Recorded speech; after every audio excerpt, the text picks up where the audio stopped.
Hello and welcome to All Four Wins Football. It is Lower League Lingo, episode 11, and it's live, so we'd better push this button before we start.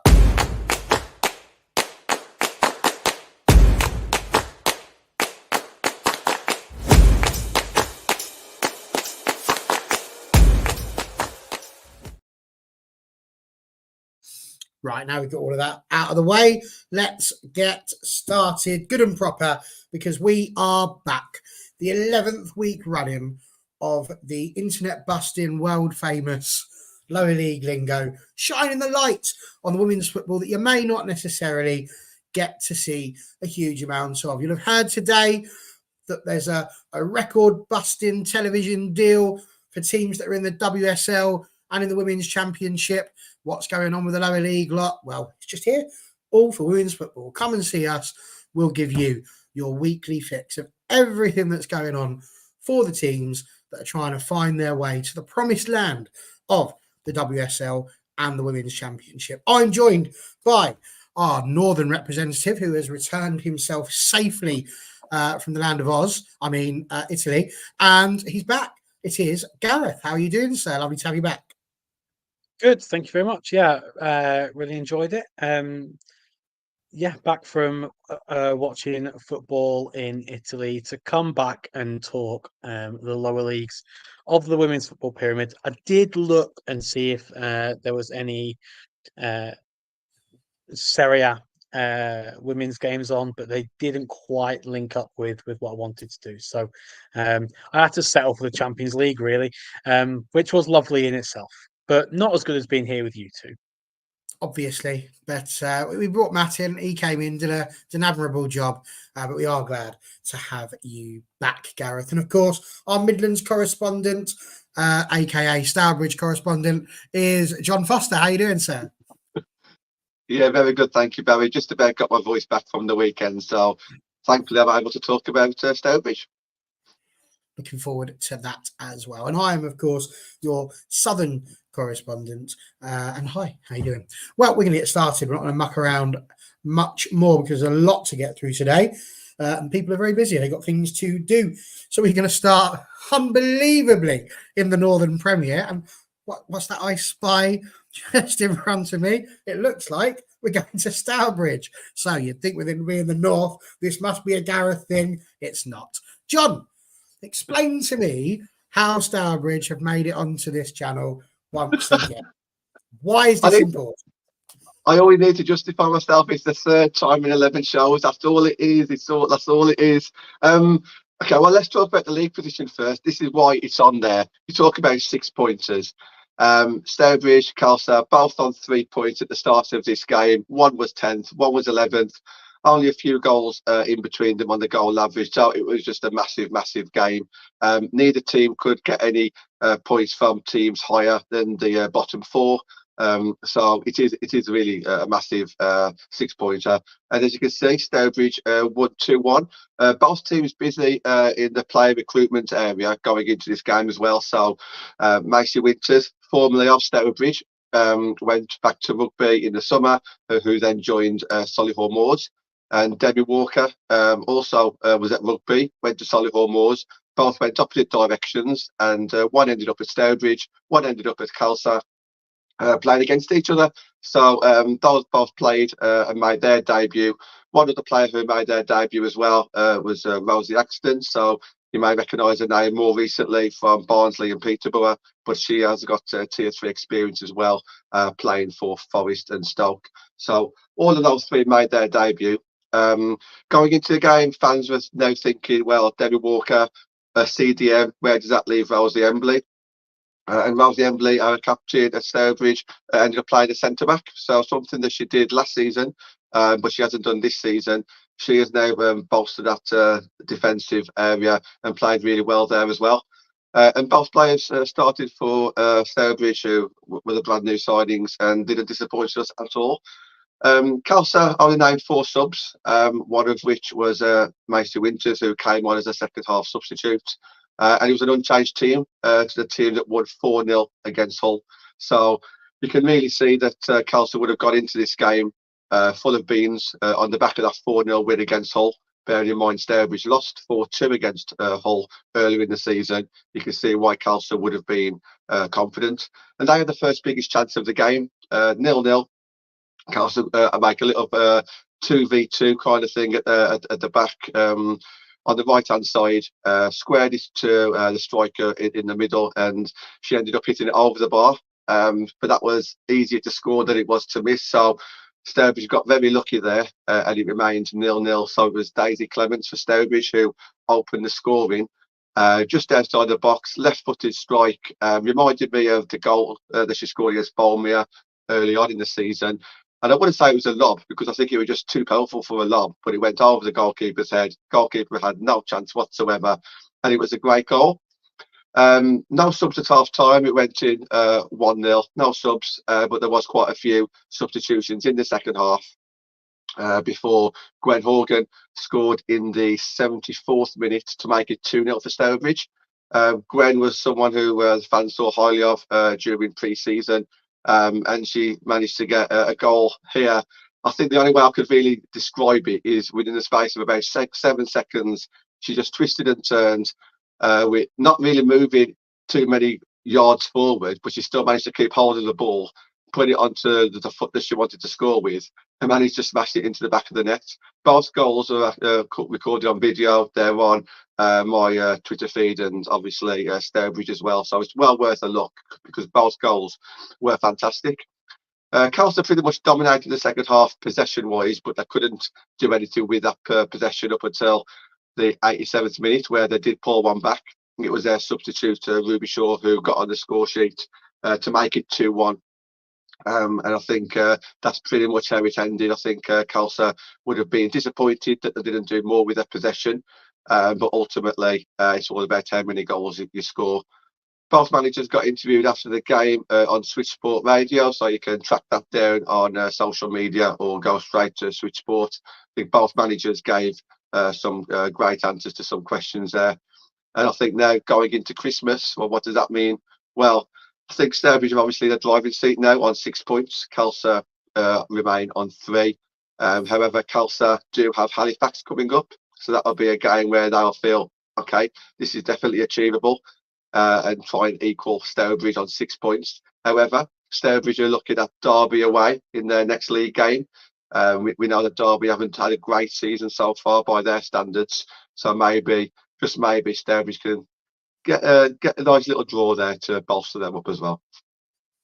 Got to start charging sponsorship fees for all of these shout outs, John. I think if we carry on, I'm joking. Do you know what? I saw the goals. I did watch them on Twitter. The first one, like you say, from Daisy Clements. Oh my God. Brilliant. Over the top of the goalie. Absolutely superb lob. The second one is definitely one of those where if she doesn't score after putting the defender down, probably people are going to have a go, but actually finishes it absolutely beautifully. And it was, very well taken indeed. I can't disagree with you. And of course, as a result, where does that leave us? Well, it leaves us here in the Northern Premier. As has been mentioned, there's not a huge amount of changes you can see, although Wolves have usurped Nottingham Forest due to the fact they have played a game more than the Midland side. But as you see, all the action is down the bottom, really. Halifax still holding everybody up, and somebody's got to. But Stourbridge just outside of the relegation zone with that win over Sporting Calcer. And of course, it means that they are 3 points clear. Derby have moved up a little bit as well, but indeed they are certainly in the mix, as are West Bromwich Albion. So it's a proper half and half table, this one. And it'll be very interesting to see where that goes. We're going to move on to the Division 1 North, which of course takes us, by including the title of North, takes us over to our friend Gareth, who's going to take us through why Stockport County and Chorley was such an important match. Yeah, so I think this one is important mainly for where these respective teams kind of are in the table. Chorley are this season doing fantastic things with a very small budget, and it's a relatively local game. It's about as local as it gets for some of these sides in that division. So Lancashire against Cheshire, and it was a fantastic game. I think it would have been really easy for. You can see the goal after 13 minutes. I think when that happens, sometimes heads can drop a bit, but fair play to Chorley. They fought back. They got the equaliser, took it into half time at 1-1.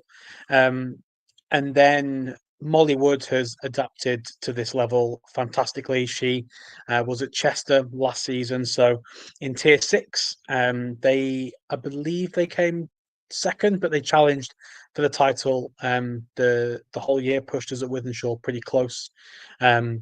Is a daunting step to make, but she's taken to it like a duck to water.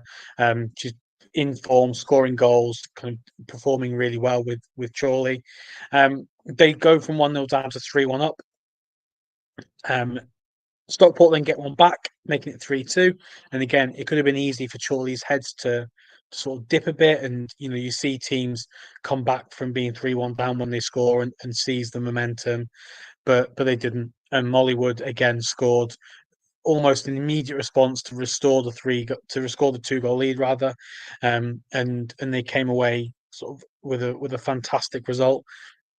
I think people slept a little bit on Chorley at the start of the season, and I include myself in that. I had kind of seen some of the signings that other sides were making.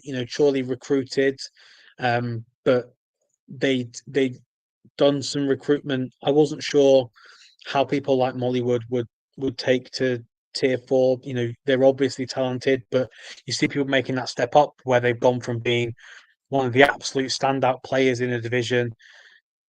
Do they make that step up? And she absolutely has done. And I'll hold my hands up now. I think I know it's relatively early on in the season still, but I think I was wrong with Chorley, and they're putting pressure on Middlesbrough. They're currently, I think, only a point behind. I think Middlesbrough played a game less, but I've said before on this show, I'd rather have points on the board than games in hand. So to only be a point behind, I think, is a real testament to Chorley and what they're doing at that club.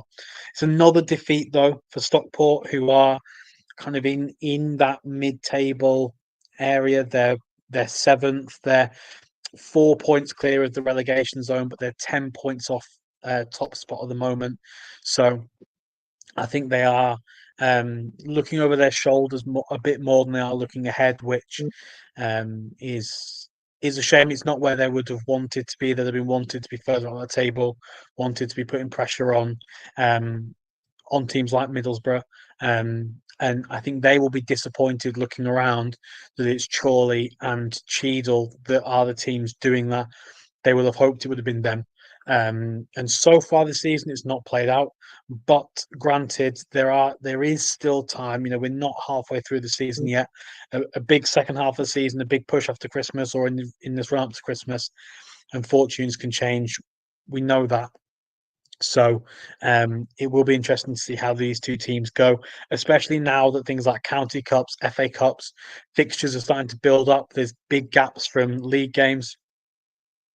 And yeah, it'll be interesting to see how these teams do it. But fair play to Chorley. They're smashing that league, and I hope for particularly for the Northwest region, which is the region that I'm involved in more. I hope that the team that goes up comes from that region, because it makes the rest of the teams in that region, it supports us and makes us look strong if our rivals and the teams that we are doing business with every week are the teams that are going through the divisions. So yeah, no disrespect to Middlesbrough, but my eyes are on Chorley and Cheadle with that chase. There you go. Absolutely. There was an own goal there. I put it down as an own goal. It doesn't actually say. We don't know. The ball just came in from a corner and then went over the line. Could be an own goal. But I'm assuming it's an own goal because generally the player comes in and goes, that's my goal, that. So I'm assuming that none of the girls have done that. And that's why nobody was able to put that onto Twitter. But you never know. Strange things have happened. But there we go. 4-2 it was. And as you can see, Chorley have just overtaken Cheadle. You're quite correct. Middlesbrough have played a game less than Chorley, but there is only a point difference. Stockport have dropped into the bottom half of the table with that defeat, putting them on to just a 10 points. Donny Rover Bells and York City, since we last looked at this, which was 5 games, that's what the up, down and equals means. It was 5 games when we last looked at the Division 1 North. Barnsley were in the relegation zone, Barnsley FC, but 4 points from 12 possible ones since that last league has taken them out of the relegation zone. On goal difference as it stands, all 3 teams on 6 points, with Durham, Cestria and Firewood on 7. The relegation battle is looking just as tense as the title battle in the Division 1 North. So we are going to pop back over to John, believe it or not. We go north to south through tiers here. We're on tier 4 at the moment. We're going all the way down to about tier 6 and 7, I think, today. So that'll be exciting. But Division 1 Midlands, we've got Sutton, Coldfield Town and Worcester City. And John is going to explain to us why anybody should care specifically about this result. What was it that caught your eye? If I'm honest, I think I need to address the elephant in the room. I think there's one more thing that's almost more important than this result, and I think it's Ryan Hamilton, the manager of Sutton Coldfield. He's under a lot of pressure at the moment, and I think it's only fair that I actually mention this because this is what everyone in the area is saying. It's always his name that's coming up at the moment. I think if you have a look at what Ryan's actually done with the club over the last couple of years, he got promoted a couple of years ago. He got it last year. He was no sign of getting relegated whatsoever. He was mid-table, managed to recruit some very, very good players. Tier 3 players went to Tier 4. The top of Tier 4 players went to Sutton Coldfield, and last year was absolutely wonderful. And I think the club would look to build on that, whether it be through investment or just pushing on with the players that he did have. But unfortunately, it's not going his way, and it does make you think now. So, where does the club go from here?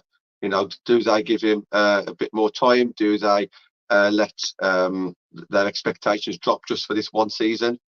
Do they improve his backroom staff? Do they support him in some other way? Because he's such a nice guy. I think I never met him in real life, but he's always there on his YouTube or Twitter, giving interviews, whether he wins or loses, and he really wears his heart on his sleeve. And you can really see that, it pains him not to get the results that he wants. So I just think that he is massively under pressure. And this result against Worcester just did not help him one bit. The game finished 3-3, and you don't score 3 goals against Sutton Coldfield unless if you played well. I had a friend who went to the game, and she said this is the best that Worcester's played all this season, and you can really see that they're gradually gaining confidence since being in this league, both on and off the field. Worcester made 3 changes going into this game. Alicia Hine, Eva Flitney and Leah Whitson all returned. So 3 quality players there. But Sutton went in strong and they scored in the first 2 minutes. Eva Cassidy got the goal, and then Chloe Finn made it 2. So it was half time, 2-0. Plenty of chances for Sutton, but it was Worcester who was going to score next, and it was Leah Whitson who made it 2-1. And then it was 2 goals in 2 minutes. Barry's favourite striker, Niamh Deasy, the new signing, made it 3-1. But then it went to Liv Mitchum to score and make it 3-2 with a very tense last 20 minutes. Liv Mitchum managed to get the equaliser 15 minutes to go to make it 3-3. I think it was a great result for Worcester, it really was. Worcester don't want to rely on what's happening at Solihull Moors to keep themselves up. Lincoln City currently on 0 points as well. So it's still really there for the taking, and this point will really give them even more confidence going into the rest of the season. So best of luck to both teams here going forward. No, absolutely. And it does look like it was a barnstormer of a game. One of those ones that I love, where one side is just doing incredibly well and then the other side just pulls it back. Absolutely brilliant. Like you say, what an ending that must have been. And of course, Division 1 Midlands, the last time we looked at that table was again when they'd played roughly 5 or 6 games, depending on the side. Peterborough United still top after picking up 7 from a possible 9. But look at that. Northampton Town with 9 from 9. still stay third. So it's a bit tricky for them, but they are got the game in hand. This is where Gareth comes in with his better to have the points on the board, but they could put themselves level with Leafield, and what a title race that would be if they were to do so. Loughborough Lightning have dropped down, but have only played a couple of games. As you can see, they have played the least amount of games along with Solihull Moors, having only played 7. Worcester 4 points better off than they were the last time we looked at them, with 0 points. They are level there with Solihull Moors, but with a much worse goal difference. So a few things there to be looking at, but definitely looking like anyone from 3 for the title race, and certainly at the moment anyone from 4 for the drop. 2 from 4, sorry, for the drop. And we're going to pop over to me now, where we're going to look at Tonians and London Seaward in the Division 1 South East. Now, again, you take your time thinking about why it is you're going to pick certain matches and you want them to stand out. And last week I was talking about Actonians losing to Norwich City in the Cup. Now, again, that doesn't necessarily seem like the biggest problem they're ever going to have. But Norwich are, of course, a side who are doing incredibly well in the Division 1 South East. They were top of the table. And I remember saying last week that actually, that's a really big result for Norwich. It gives them that little bit of a boost, that little bit of bragging rights, that little bit of a buzz. Well, of course, it was then how are Actonians going to respond to it? And the answer to that question, boys and girls, is this. They've gone out there and beaten London Seaward, a side who are struggling at the moment down near the bottom of Division 1 South East. They've lost their defender, Beatrice Rogers. She had a bit of an injury. So they've not had the sort of the results and the, I suppose, players to choose from that they would have preferred to have had throughout the start of this season. But as you can see, Prudence Wormuth and Catherine Turner, a goal in each half. And it meant that Tonians win the match 2-0. Why is that important? Well, it's important because look at that. They've jumped above Norwich City now, both having played the same amount of games. Norwich drew. So as a result, it means that Tonians are just above them by a singular point. And of course, Royal Bedford, if they win their game in hand, could jump over the pair of them. They've dropped down. It was, I believe, 2 games. Just double check that. Yep. 2 games had gone by the last time we looked at the Division 1 South East. Real Bedford were top. As you can see, they could still be top if they were to win that game in hand. Other than that, Dulwich Hamlet, London Bees, AFC Sudbury, QPR and Cambridge United have all moved up since the last time we looked here. London Seaward, as I mentioned, not doing too well. They have dropped into the relegation zone, unfortunately for them. Level on points with Ashford Town, who are still holding everybody up with their mighty fine, strong shoulders. But it will be interesting to see what happens there. Cambridge United having pulled away. It's looking like any 2 from the 3 there, but there is still plenty of time for the other teams to try and get a little run together and see what happens there. So there we go. I just thought it was quite a good little story. I like to thread my stories over weeks. And this was definitely one that I thought would be worth mentioning. Gareth, we're going to pop back over to you, sir, because over here we have a league that we've not looked at before. It's very nice of you to provide me one of these. It was a good job it was half term, giving me plenty of time to set up the background so that it matches with the badge and all of that sort of jazz. We've done that. And you've managed to pick South Shields 0, Chester Street Town 1. Now, I know it's got a last-minute goal, Gaz. I can see that.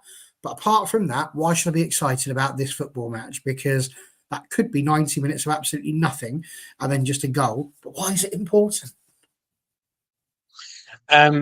Yeah, I mean, I think the importance of this fixture comes when you look at what it means for the table. So currently, before this game, neither South Shields nor Chester Street had lost. They'd both played 5. Chester Street had won 4, drawn 1. South Shields had won 3, drawn 2. So they were very close at the top of the league, pushing for the title. And now there is a gap because Chester Street, with that last minute added time winner, have been able to pull away a 5-point gap at the top of the table, maintaining their unbeaten run at the expense of South Shields. So it is hugely important in that, this is the Northeast Premier. It's the step below. The winners will go into the Division 1 North of the National League, and there are sides in there that want to go up. Chester the Street, and I don't mean this disrespectfully, have become a bit of a yo-yo team in recent years. They were kind of fighting down towards the bottom. They've kind of been floating between the relegation battles in the Division 1 North and then pushing for the title in the Northeast Premier. They were in the Division 1 North last season, came down, and they won this division back in 2023 after, I believe, coming down from the National League the year before. So they've been bouncing around between the two divisions. So they will be looking this year to really consolidate, to really build. I imagine that when they're looking at their recruitment for players to bring in, they will be looking at players that will be able to adapt to the National League next season with that intention of staying up, with beating that relegation battle, with pushing on and being able to cement that place in the Northeast for the Division 1 North. I think where we struggle is that Division 1 North is very congested in that Northeast region. Not necessarily in terms of the number of clubs, but with the pull of the clubs who are there. You've got Middlesbrough there, you've got Durham Sestria there. Middlesbrough, obviously big name, linked with a really successful EFL club. Durham Sestria don't necessarily have that men's team's backing. What they do have is they're essentially a sister team to a women's championship club. So there's two clubs there in a similar region. Newcastle were there previously as well. Newcastle obviously have ascended to different heights. But there were clubs there that may seem more attractive than teams like Chester Street, like South Shields. But Chester Street, to be fair to them, we've seen it several times. Teams get relegated, they can languish a bit. It can take them a while to rebuild and come back up, but not Chester Street. And unfortunately, they got relegated again last season. But again, they've not let it affect them. They've travelled to South Shields. They've got a massive result, and they're now back at the top of the summit with a 5-point gap, looking to push on and hopefully for them secure the title again. Absolutely that. Well, there you go. You see, that, boys and girls, is why it was such an important result, and in the 91st minute as well. I won't bore you going through the league because Gareth has explained the key parts of that more than anything else. But I do just want to talk about, it's the first time we've seen this. It's in Tier 5 league, and I just love some of the names again. Isn't it good? Like the York Railway Institute. What a name that is. It takes me back to the good old days of football.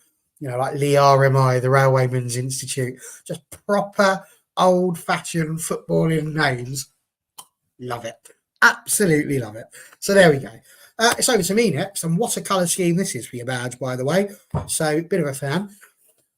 But this is the Greater London Women's Football League. Now, if you're in the Premier, that would be Tier 5. This is Division 1. So it is Tier 6. And as you can see, it's United Dragons up against Tower Hamlets. And my goodness, what a game they managed to have. 6-3. Tasneem Amaji setting the score straight out there with the first minute goal. Braces for Natalia Debeck and for Elizabeth Falola. And of course, Yara Katab scoring right towards the end. Judith Rossi with a hat-trick. So she might have got the match ball, but that was all they were taking away from them for Tower Hamlets. But this game was not one that I picked due to the fact that it was just a really good match. It clearly looks like it was incredible. No, I picked this one because something remarkable seems to have happened here. I don't know if you two have seen this sort of dotting about on Twitter over the course of the last 48 hours. But there was a player playing for United Dragons just signed called Ikra Ismail, and she had captained Somalia, believe it or not, in 2019, which is quite an honour. She has done things such as establishing a football team called Hilltop FC, and she has spent 5 years in this league, the Greater London Women's Football League, and she was warming up, getting ready to come on at half time. And now would be a time to mention that Ikra is a Muslim. As a result, she has a set of clothing that she has worn for the last 5 years without there being an incident. She wears a hijab, she wears the football kit as she's supposed to, and underneath that, she wears a long sleeve shirt and leggings. You've got to laugh, otherwise you'd cry. At half time, the referee, as she was about to come on, banned her from coming onto the pitch unless she was wearing shorts. And he was having none of it. He's like, that's it. Unless you wear shorts, you cannot play. And it did cause her to put a little something out on social media, rightly so. Now, I can tell you that the FA have been in touch with the Middlesex FA. They're currently talking about it now and trying to get it sorted. And they have been very clear that religious beliefs should be respected. You should be allowed to wear these sorts of things. And I wanted to just sort of throw this open briefly to you guys to see if you'd ever heard anything quite so bloody stupid in your entire life. Now, we all know that referees, no matter what level of football, no matter what code it is, whether it be men's or women's, love a little bit of limelight. But there can't be a reason for this, surely. Like, I'm finding it hard. I mean, if you put yourself into the role of a referee, there's a reason why teams wear the kits they wear and why you don't have clashing colours. We know that. Your shirts have got to be different colours so that you can differentiate for obvious reasons, so that you're giving the right things, such as corners and throw-ins and all of those sorts of things. It needs to be immediately obvious. And equally, same with the sock colour and the short colour. My argument here would be twofold. One, she's clearly wearing the kit, so there should be no dramas there. And two, there's every possible, it's not just every possibility, she clearly was the only person who was going to be on the pitch wearing leggings, a hijab, and long sleeve shirts. So if the whole purpose of wearing different kits is so you know who's doing what, it should be pretty easy to recognise which player that is who's maybe knocked the ball out. So it shouldn't be a problem for the referee. Can you guys think of any reason why such an absolutely crazy, outrageous and imbecilic decision might have been made? No. We'll listen to that. No is the short answer. It baffles me, really. I hadn't actually seen this on social media. Yeah, no, there's absolutely no reason at all as to why what anybody is wearing it would impact on things other than, like you say, kit clashes. You know, there's always pedantic refs that say that, oh, actually, everyone needs to be wearing the same color Under Armour, or your Under Armour should match the sleeves of the shirt. And yes, it should. But you know, like you say, it's tier 6. It's the Greater London Regional League Division 1. You know, these are often players that if they don't pay for their kits, they definitely pay for their own Under Armour. And I think referees need to understand, you know, be more tolerant, really. It's not a huge issue. Obviously, there's you know, refereeing, I think, is tricky. Officiating is difficult, but make life easy for yourself. I don't see how it could be considered a clash. I don't understand. Yeah, I don't know why. I'm sort of trying to explain something, but I really don't know. And it's frustrating when these things happen.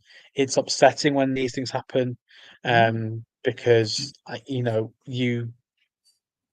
people just go to football to play football, and when you get referees that try and put themselves, have a bit of a main character syndrome, try and impose themselves on the game, it's really frustrating because for a lot of these players, particularly at this level, tiers 5, tier 6, the regional leagues, even in the Division 1 North, South, Midlands, etc., in the National League, these are players that work, even tier 3, they're players that work all week. They're players that will look forward to their game of football on a Sunday, and an official's job is to make sure that the game goes ahead smoothly. It's competitive. They're there to facilitate. The game belongs to those girls that are playing, whether we're coaching, whether we're spectating, whether we're officiating, whatever we do around that, it should be for those players to go and enjoy their football. And if we then, as other stakeholders within the game, start putting up barriers for people to play, that then causes problems.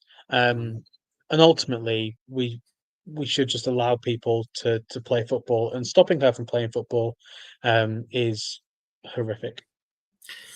I agree. John, anything you want to add to that? I think Gareth nailed it. I just think the referee had a decision to make, and I think at that point you got to think to yourself, okay, so what's the consequence if I make this decision? What's the consequence if I make this decision? And by the looks of it, I think they chose the wrong option. But yeah, Gareth, whatever you just said there was bang on. So I totally agree with what you just said there. Absolutely. I mean, what a hill that was to choose to die on. Like, it's just unbelievable that anyone would stand there and stop, as you say, a tier 6 football match from going on, just because basically there must be some underarm and some leggings being worn. Like, the kit's being worn over it. It's not like she's just fully covered in black and she's not. You can't see the shirt, you can't see the shorts, you can't see the socks. It's over the top, and quite literally the reaction equally over the top from the referee. So, Ikra, if you watch this at all, you've absolutely got all of our support here at All for Wofo, and hopefully the support of the English FA as well, who, like I say, have been in touch with the Middlesex FA, and hopefully there should be no problems going forward in the Greater London WFL, or indeed anywhere across the United Kingdom, with such madness as was seen in this match. But it does give us the chance to look at another brand new league that we've not seen so far, and United Dragons are actually doing quite well so far this season. They are a side that are based around Regent's Park. They're the side at the bottom of the league for them, unfortunately. But United Dragons third with AFC Leighton. And, of course, they are 5 points behind London Academicals there. Tower Hamlets, who lost the game on 7 points. 3 points clear of Hackney Reserves in the relegation zone. And indeed, something very interesting to look at there. But there we are. That's another league, and that's another week almost done. But before we finish, we've got to highlight what's going on. So let's go to the north. Gareth, what do you think is going to be the match to look out for this weekend? So I'm sure you remember, and if you don't, I'll remind you, a few weeks ago during our last FA Cup special, well, 5/6 FA Cup special, John let the side down with one of those picks. I touched on Nantwich from the 7th tier of English football, beating Solihull Moors from the National League. Well, Nantwich are back in FA Cup action this weekend against yet more National League opposition, as they will travel to Huddersfield Town. So that is my game to watch for this weekend. I think it's likely the end of the road for Nantwich, but stranger things have happened in football. Luton Town from the 5th tier went all the way to the 4th round last year, drew Brighton and lost. So, there's no reason why Lightning can't strike twice, and Nantwich can go and put another National League side to the sword. I will definitely be keeping an eye out on that result. There we go. Well put. John Foster, if you're around the Midlands at the weekend, where should people be watching? I'm watching very carefully for this one, John. I am going for Derby versus Leafield, Tier 3 versus Tier 4. Leafield are currently sitting second in Tier 4. I think they've got something along the lines of 6 wins and 6 clean sheets on the trot. So fantastic to see. And Derby are probably not full strength, I'd say, at the moment. So not firing on all cylinders, I would say. So a great opportunity here for an upset, if you would even call it an upset, if Leafield get that win. So definitely want to look out for 100%. Absolutely. And well, if you're down south, I mean, honestly, there's so many, it's unbelievable. There really are some pretty big ones that you might want to watch. You might want to go and see Ipswich Town against Milton Keynes Dons. They've already had one game so far this weekend, and Ipswich absolutely mullered MK Dons 13-0. So if you're after goals, who knows? That might be the game. We spoke about Newport Pagnell the other week getting through, and they'll be away to Royston Town, who enjoy quite a good conversation over here. So I've cheated a little bit there, boys. I had 2 games that I wanted to highlight, and I've done it, and I can do that because it's my show. So there we go. That's where we are. Right, that's it. We're done.